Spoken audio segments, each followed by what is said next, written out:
उत्तर प्रदेश की 10 विधानसभा सीटों पर उपचुनाव होना है। कयास लगाए जा रहे थे कि ये उपचुनाव जल्द ही हो सकते हैं, लेकिन अभी तक चुनाव आयोग ने तारीखों का ऐलान भी नहीं किया है। हालांकि इन 10 सीटों पर चुनावी गर्मजोशी अपने चरम पर है।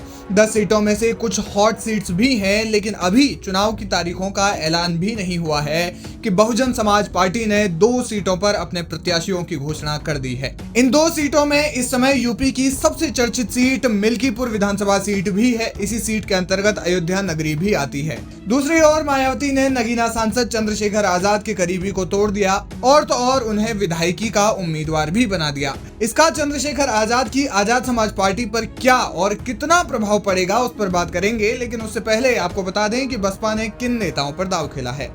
दरअसल मिल्कीपुर सीट से बहुजन समाज पार्टी ने रामगोपाल कोरी पर भरोसा जताया है। रविवार को ही रामगोपाल कोरी ने बसपा के प्रदेश अध्यक्ष विश्वनाथ पाल संग मायावती से मुलाकात की थी। इसके बाद ये उम्मीद जताई जा रही थी कि बसपा उन्हें मिल्कीपुर से दोबारा प्रत्याशी बना सकती है, और हुआ भी वही। रामगोपाल कोरी के नाम पर बसपा ने मुहर लगाई और अपना प्रत्याशी उन्हें मिल्कीपुर सीट से बना दिया। इससे पहले भी साल 2017 में रामगोपाल कोरी मिल्कीपुर से विधायकी का चुनाव लड़ चुके हैं। इस चुनाव में वे तीसरे नंबर पर रहे थे।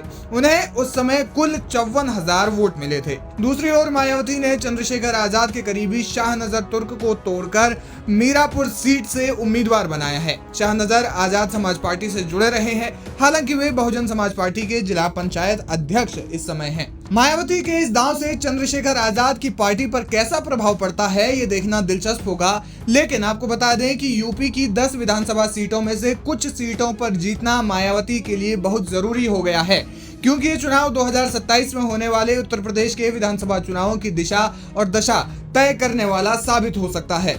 ऊपर से 403 सीटों वाले यूपी में बहुजन समाज पार्टी से सिर्फ एक विधायक है। ऐसे में अगर बसपा इस उपचुनाव में बेहतर प्रदर्शन नहीं करती है तो मायावती की प्रतिष्ठा पर एक बड़ा प्रश्न चिन्ह होगा।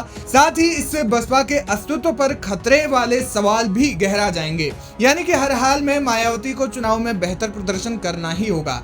मायावती पहले ही कह चुकी है कि वे यूपी की सभी 10 सीटों पर अपने प्रत्याशियों को उतारेगी, लेकिन बसपा को दूसरी पार्टियों पर दबाव बनाने के लिए बेहतर प्रदर्शन के साथ अच्छे उम्मीदवार भी चाहिए।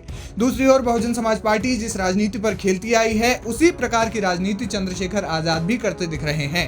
बसपा के संस्थापक रहे कांशीराम के नाम पर बसपा और मायावती की पूरी राजनीतिक विरासत टिकी हुई है, और उन्हीं कांशीराम को चंद्रशेखर आजाद ने अपने आदर्श के रूप में देखा और अपनी पार्टी का नाम उन्हीं के नाम पर यानी कि आजाद समाज पार्टी कांशीराम रख दिया।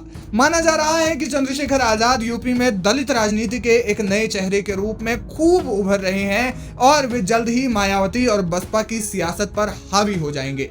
अब इन उपचुनावों में बसपा कैसा प्रदर्शन करती है, ये देखना अहम होगा।